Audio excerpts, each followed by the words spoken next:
In current state, Mary's Place works to achieve our mission of ensuring that no child sleeps outside by centering equity and opportunity for women and families through our three-pronged approach of homelessness prevention, mobile outreach, and emergency shelter. And we really believe that each of these components are necessary for an effective crisis response system and have, again, all been developed through being informed by community need and being flexible to respond to needs as they've changed over time. This is Hourglass, the podcast for United Way of King County in Seattle.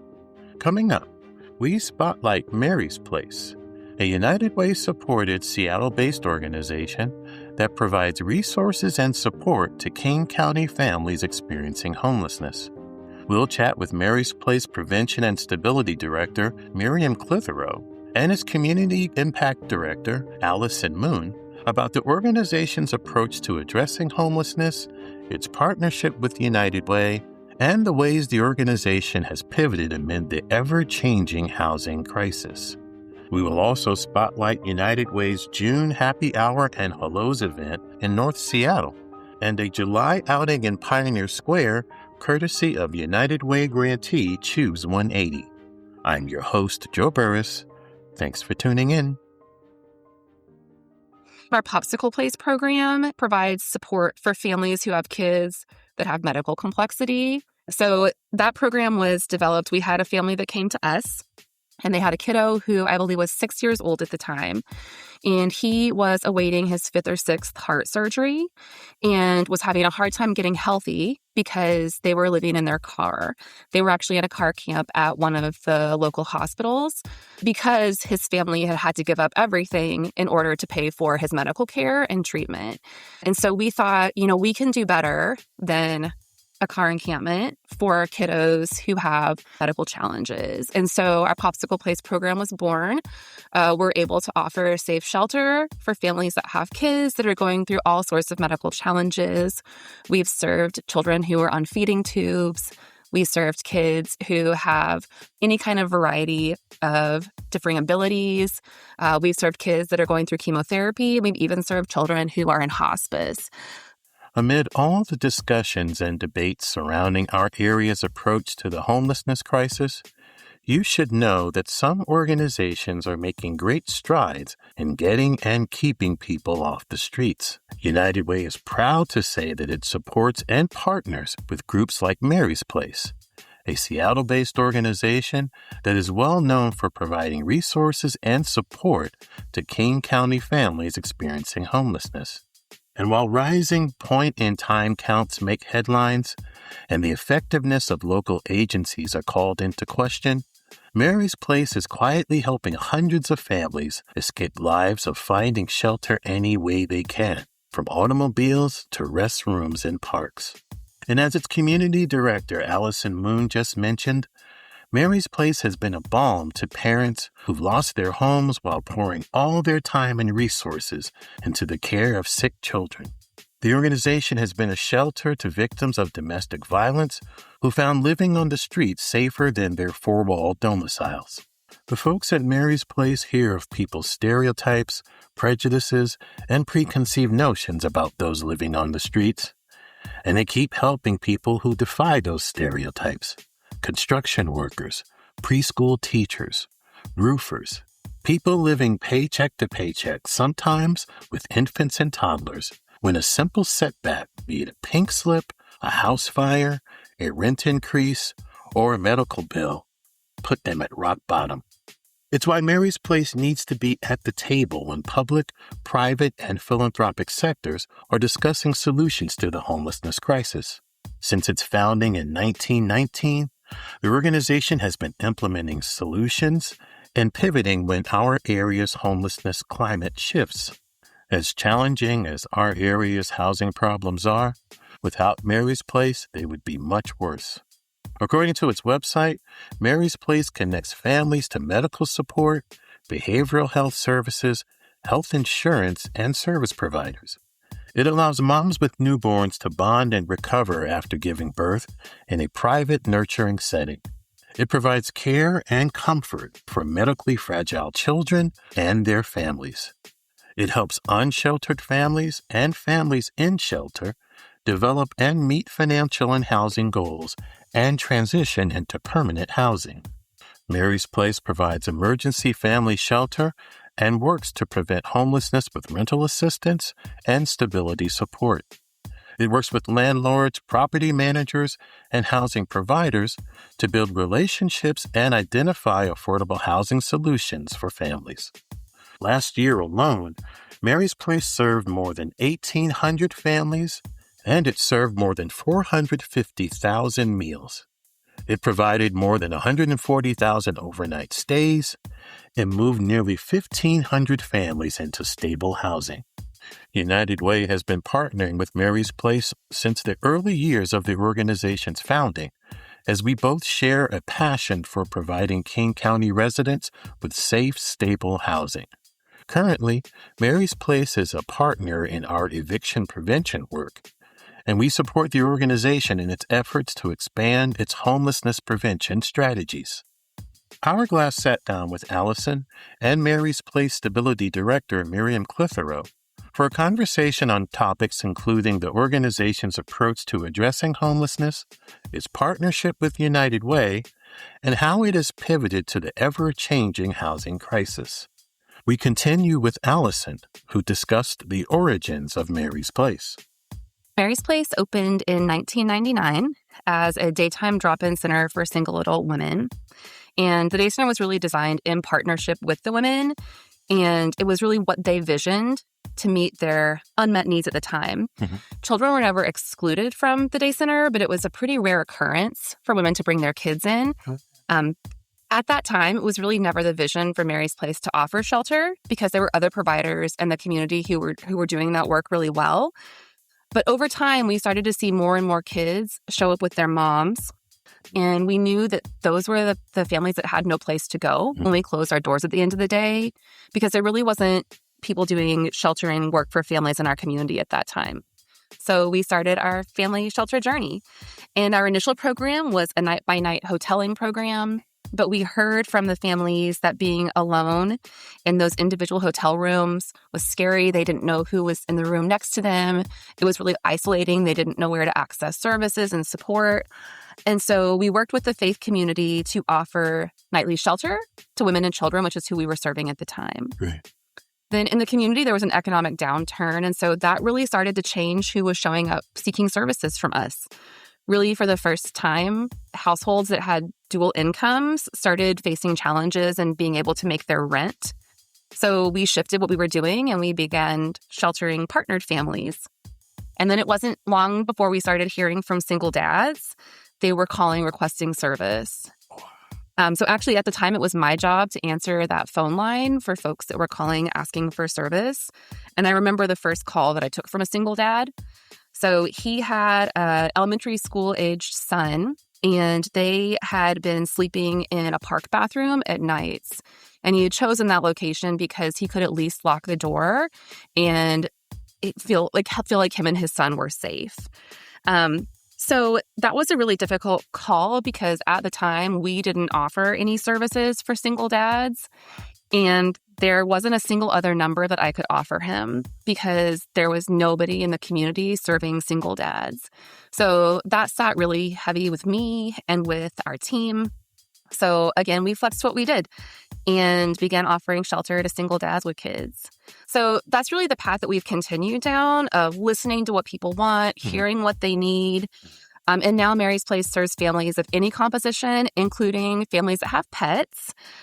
We've always looked at what are the things that are keeping families outside or the barriers that are getting in the way to them coming in. And then we've flexed our services to meet unmet needs. So that's kind of thinking about like our shelter path. But over time, we also recognized a few other things. So one thing we realized that shelter isn't the capacity is not adequate to meet the need. So that's still the case today. So I'll just give a quick example. Mary's Place operates the King County Family Emergency Shelter Intake Line. It's a mouthful. And that provides access to family shelter providers across King County. So I can tell you that yesterday, there were 61 families that called the intake line stating they had no place to go last night. And as a system, we were able to offer shelter to only one of those families. Oh my goodness. So that's a lot of families who are left with no place to go. So that's kind of speaks to the capacity constraints in our community. But aside from just the capacity constraints, shelter is not the only solution and sometimes isn't the best solution for every family. Shelter, even when it's done really well, you can be the best shelter provider out there, and it still is traumatic for folks who are going through that experience. Thinking about kids, busy shelter environments can be really overwhelming for kids with sensory challenges. And in addition, we serve a lot of families of color, and often those families have been harmed by systems of care. So in 2017, we started our mobile outreach work, kind of recognizing all of these challenges. And that team was really designed to go out into the community, like literally meet families where they physically are, and then support them with housing navigation. A lot of those families are residing in their vehicles. And so our staff works with those families to really understand what are your goals for housing, what are the barriers getting in the way of those goals, and how can we partner together to remove those barriers and help achieve housing goals. So that work has really grown over time, and we now serve at least as many families through our outreach work each year as we serve in shelter, and often more. So those are kind of like two core components, but also as a part of our journey, we started thinking about our role in upstream work. Mm-hmm. So Miriam can take over and fill in kind of what our path has been there. Yeah. Really, before the pandemic, Mary's Place was interested in exploring eviction prevention and rental assistance work because families were telling us that the service landscape just did not meet the need of the community. And so we conducted several small rental assistance pilots over a period of time from 2019 to 2021. And that had strong results, showing that just how important it was to help people just stay in their homes as opposed to having them lose their home and go through the whole process of attempting to get rehoused, get new furniture, things like that. So when COVID relief dollars came online and the moratoria were in effect, we all saw amazing results, I think, in areas of family wellness, including a big drop in childhood hunger. Right. Of course, and there was no evictions occurring, which was amazing at the time. And that got our wheels turning, and we decided we wanted the opportunity to help distribute some of those COVID relief dollars that the county received. Mary's Place and our partners at ELAP, or the Eastside Legal Assistance Program, and the Boys and Girls Club and Community Passageways, we all distributed $4.2 million during that EPRAP program that King County was facilitating. Right. And EPRAP stands for Eviction Prevention and Rental Assistance Program, just in case. After doing that work, the moratoria were starting to expire. And we realized that thousands and thousands of families were at risk of losing their homes at this point. And this really led us to explore, what are other communities doing? How are they addressing this? And we heard through the grapevine that Santa Clara County in California had recently done a randomized control trial where they created a program where folks in their community could obtain rental assistance help with no cap. And they could also come back if they needed an extra month here or there, or if they were good and then something happened 6 months down the road, they could return for help. So this really intrigued us. We were like, oh my gosh, we got to hear more. So when we heard that what Santa Clara was doing at almost the same time, we learned that Notre Dame's Lab for Economic Opportunities was opening up a cohort in the Greater King County area. And we put two and two together and realized that they had just completed that research with Santa Clara. Okay. And so we were thinking, okay, we can stand on their shoulders and do something a little different, something really targeted for understanding what's the best way to serve families with eviction prevention and rental assistance. Because, in Santa Clara, they were looking at their whole county and they were serving all populations. So for us, we really wanted to understand families and what that upstream work would be like for them. We had done all this learning from Santa Clara and realized randomized control trial is a big deal, but something that we were really interested in trying to achieve. And we got accepted through the Lab for Economic Opportunities cohort application process. We call them LEO. So from now on, I'll call it the LEO study. But that's where that comes from. Okay. So when I say LEO, I'm talking about the awesome, amazing people at Notre Dame and the Lab for Economic Opportunities. So once we got accepted, we really wanted to understand what would be the impact on families' overall well-being, housing stability, education, health, all that good stuff, if they were able to come back and return for assistance more than, typically what's allowed in most rental assistance programs. Mm-hmm. We'd already learned that rental assistance was extremely cost-effective from the pandemic and even before that. And some people don't realize, but really the cost of prevention is actually half the cost of shelter. Yeah.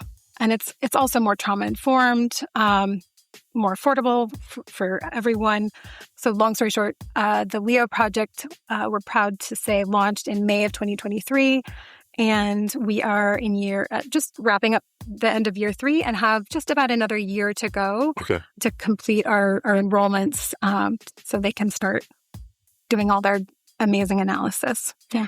Wow. So, Joe, I know that was a lot of information. Yeah. So I'll just condense, summarize kind of. That's perfect. Yeah. So in current state, Mary's Place works to achieve our mission of ensuring that no child sleeps outside by centering equity and opportunity for women and families through our 3-pronged approach of homelessness prevention, mobile outreach, and emergency shelter. And we really believe that each of these components are necessary for an effective crisis response system and have, again, all been developed through being informed by community need and being flexible to respond to needs as they've changed over time. Wonderful. Talk about your partnership with United Way of King County. Yes, we love our partnership with United Way. So I always think it's important to think about where we've been to understand where we are. And we have a really deep history with United Way that goes way back. So I want to just highlight a few bright spots before Miriam talks about kind of where we are now. Mm-hmm. We participated in Streets to Home, and that was an early diversion program in the community. Mm-hmm. And that really is what allowed us to grow our outreach program that I mentioned earlier. And it also helped us get connected to a broader community of folks doing similar work so that we're now operating more like a continuum of services when we think about outreach work in this community. Okay. Through a partnership with United Way, we also had the opportunity to welcome a couple of AmeriCorps Vista members at Mary's Place. And it was through that partnership that we were really able to build out our data system. Okay. That has given us capacity to use data, to understand our impact and improve our services. And then fun little fact, 9 years later, one of our AmeriCorps Vistas is still at Mary's Place as our data and evaluation director. Oh, awesome. So there's been a really long-term impact there. Mm-hmm. And then finally, thinking of kind of past work together, I'm so grateful for United Way's partnership in designing and executing multiple family resource exchange events. Those were big events, huge lifts, and during those days, hundreds of families were able to show up in a single day and get real-time support with a wide variety of needs. So again, I've really loved our work with United Way over time. Yeah, and now, most recently, I'd love to share about how we are we've been partnering in the last 3 to 4 years with United Way, particularly in their Keep King County House program. Okay. We're just wrapping the second year of us partnering with United Way and a bunch of other amazing organizations to get dollars out to the community. So far, we've helped over 150 families with those dollars in the last couple of years.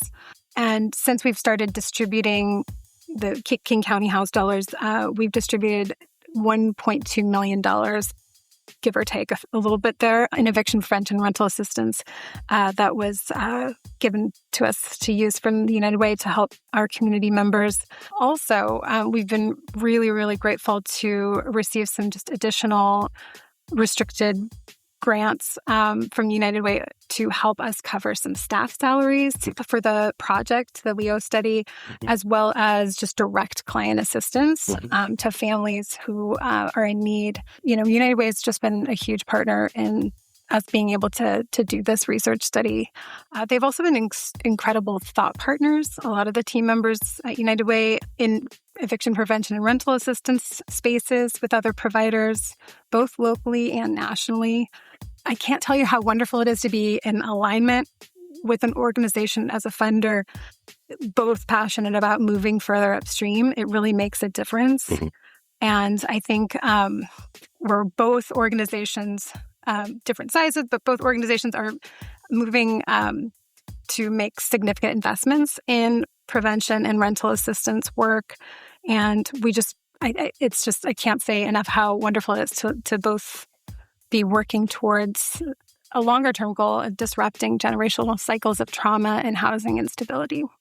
Great. So I want you to talk a little bit more about the impact of your organization in a given year, particularly as it relates to young people. You said that at one point you were not necessarily focused on them. Now you are. How has that changed over time? What have you seen being in that space? Yeah. So I will say that in the calendar year of 2025, Mary's Place served a total of 2,719 families. Okay. So that's individual families. Average family size is around 3.5. Okay. So you can do the math and figure out like how many people that is. And over half of who we serve are going to be young people under the age of 18 that are, part of those families. So as you can see, we have a pretty large footprint. We connect with many families, lots of kiddos every year. And again, they're served through that three-prong approach I mentioned. So we support families with histories of homelessness to remain housed through the prevention work that Miriam was talking about. The goal there is really to interrupt trauma and generational cycles. You mentioned young people. And one of the things we know is that the experience of homelessness as a young person increases your likelihood of experiencing homelessness as an adult. And so it's really critical that we interrupt the experience of homelessness for kids so that they don't end up experiencing homelessness again as an adult. We also offer, again, I mentioned that outreach program to meet families where they are and support rapid returns to housing so that we're minimizing that trauma on both the parents and the kiddos. And then we provide that 24/7 enhanced shelter with wraparound supports for families that have deeper levels of need. And in regards to kids there, we do have a dedicated youth services team that's really focused on meeting developmental needs kind of across the entire life cycle of childhood. We have a variety of specialized programs, and a couple of those are directly related to kids. So I'll mention the one that's not first. We have our Make a Home program, and that pairs families that have recently moved into housing with furniture that's provided by volunteer groups. Okay. And then we have two that are specifically related to kiddos. So one is called our Baby's Best Start program, and that's really about supporting healthy pregnancy, birth, and bonding for new moms. We have babies born into shelter every year. We throw baby showers, get to welcome new family members as they come to us. So we want to make sure that those babies have the best start to their lives and their parents are getting the chance to really focus on healthy pregnancy, healthy birth, bonding and attachment, getting that good start. And then we also have our Popsicle Place program, and that provides support for families who have kids that have medical complexity. And if we have time, I'd love to tell a little story about kind of the birth of that program.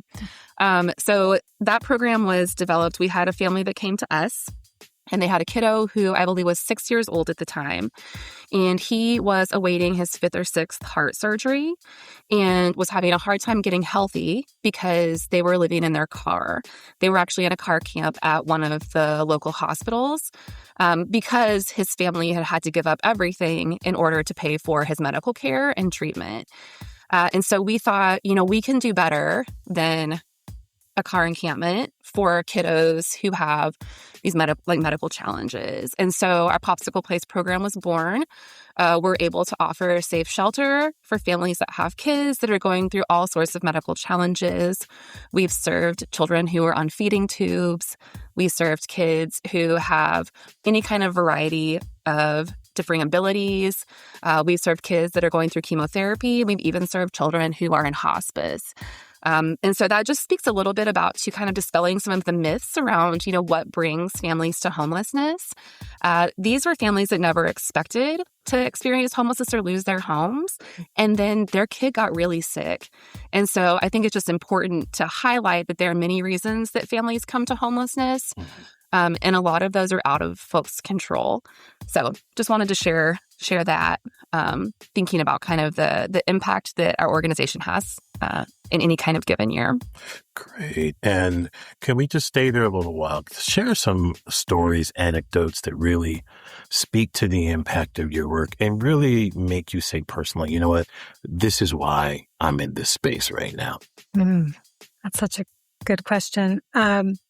Yeah, we have, this family came top of mind. We were working with a single mom. She's got 3 school-aged kiddos.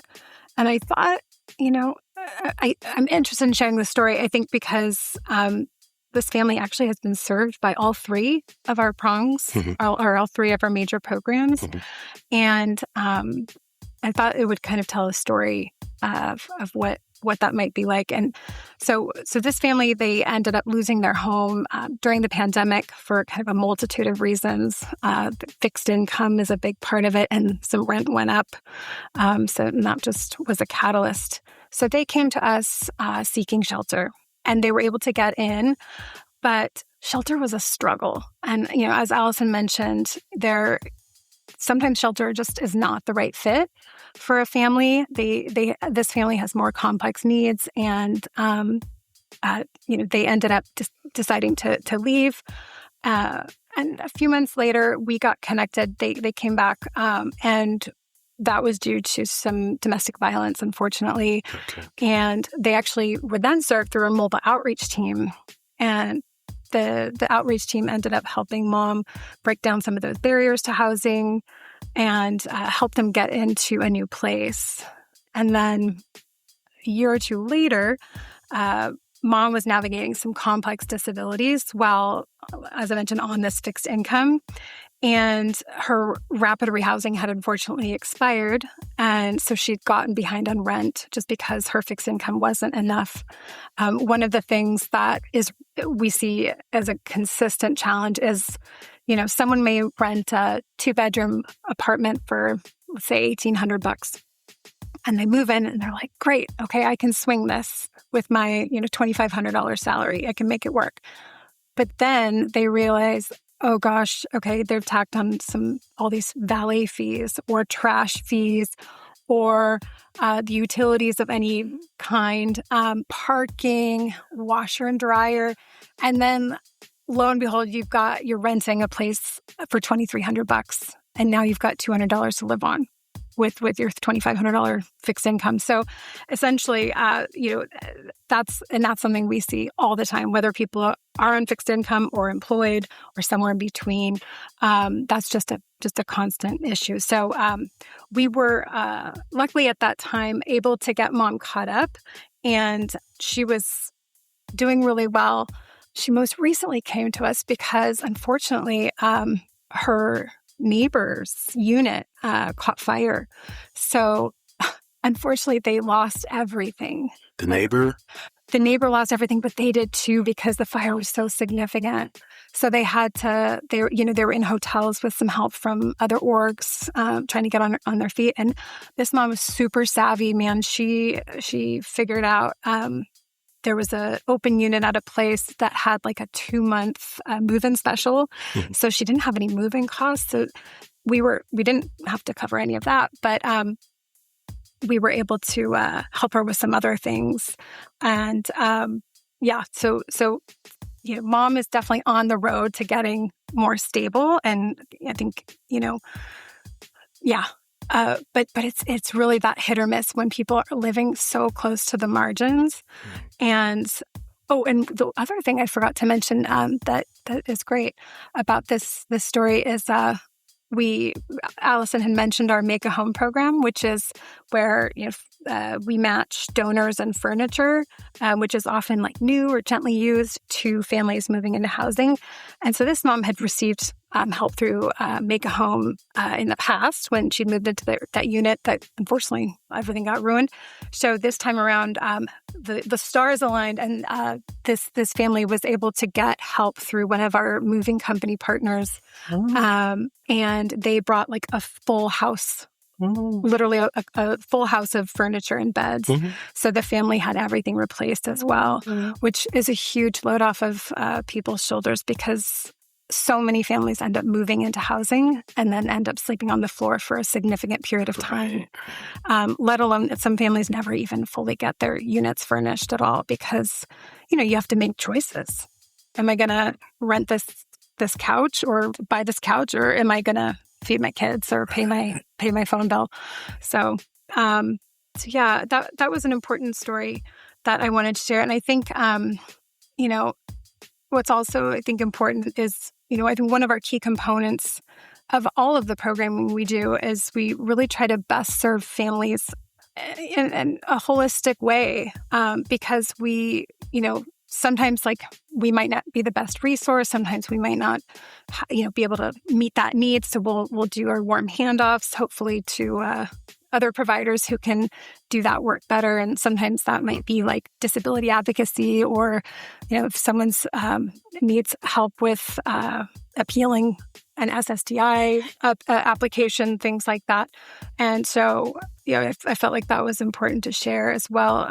And then I also thought something that we've really been trying to understand lately is sort of who are the folks who need to return to us more frequently. Okay. And what we are seeing is that families who have a history of experiencing domestic violence of any kind, young parents under 25, and families with either a disabled adult or disabled children tend to be significantly more vulnerable and may need access to services that we provide more frequently, other services in the community, to be able to actually get stable. It just might take a significant amount of time if they don't have an intensive housing resource like a housing choice voucher, or otherwise known as Section 8.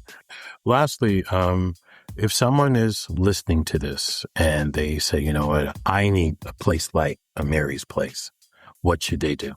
So we have a website that has a How to Get Help tab. Okay. So that's a great place to start. We've really tried to broaden access to our programs. And so families can go in and make a request for mobile outreach. There's also our phone number on there for our intake line that anyone can call. That intake line is also great at helping connect people to resource and providing some resource navigation. So that's always a great way for people to reach out. Anybody can always call 211 to get connected to resources in our community. Right. And 211 will also help get people connected and referred over to Mary's Place if that's a need. So if people don't remember our phone number or don't have access to the internet, then they can always call 211 to get connected. We also have on our website application form for our homelessness prevention work, which I will just be clear in saying that we are only able to serve folks that have previous touch points with Mary's Place through that. But the interface on the website will walk people through what the eligibility criteria is for that program. So I would say anyone in need can reach out in any of those ways. So calling 211, reaching out to our intake line, visiting our website. Miriam and Alyson, thank you so much for your time today on Hourglass. Really appreciate it. Thanks for the Focus on Families show. We really appreciate the opportunity. Yeah, thank you. For more information about Mary's Place, log on to marysplaceseattle.org.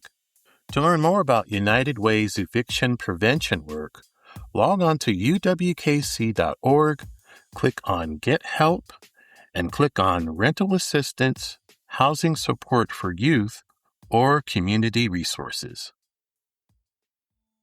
Join us on June 10th for United Way of King County's next Happy Hour and Hellos event, slated for the 8 Bells Winery in Maple Leaf.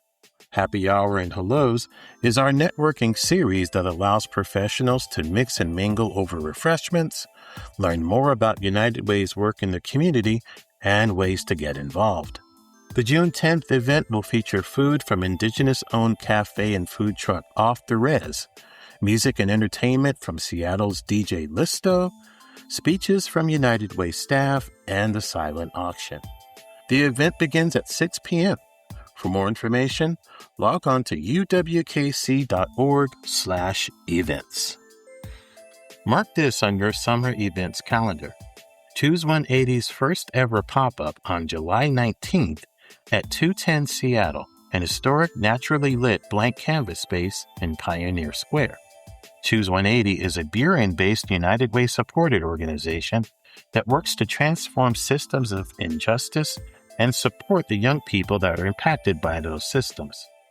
Choose 180's pop-up is a partnership with minority-owned local businesses and creators to build their own version of a community market, featuring flower stands, coffee and matcha carts, local artists, barbers, tattoos, and more. The organization will also launch its new Building Futures merch line at the event. Choose 180 Director Nika Payne says the event intends to create visibility for local businesses and build community around the work Choose 180 does with young people. But what's equally exciting about that is that part of who we'll be bringing as vendors are two past participants who went through one of our diversion programs, and through working with us and, of course, their own amazingness, are now operating their own business. And so they will be able to be there with us and highlight the work that we do. And I think that's just talk about a 180 moment. And so it's so exciting. So it's more than just a pop-up for us. It's a way to have folks really see firsthand 5 years ago or 3 years ago, these two participants entering in off of a referral, right? And went through our diversion program, now business owners, and get to partner with us, right? So that's really exciting. Choose 180 will soon post additional information about the event on its website, choose180.org. At United Way of King County, we are working side by side with communities to build an equitable future for everyone. Hourglass United Way is a podcast that highlights how we and our partners spend time making a difference in our communities. Our work is made possible by generous donations from people like you. Please send all comments and suggestions about our podcast to hourglass@uwkc.org. Be sure to follow us on Instagram, Facebook, and LinkedIn via @UnitedWayKC. And to learn more about our work or to support United Way, log on to uwkc.org. I'm your host, Joe Burris. Thanks for listening. Until next time.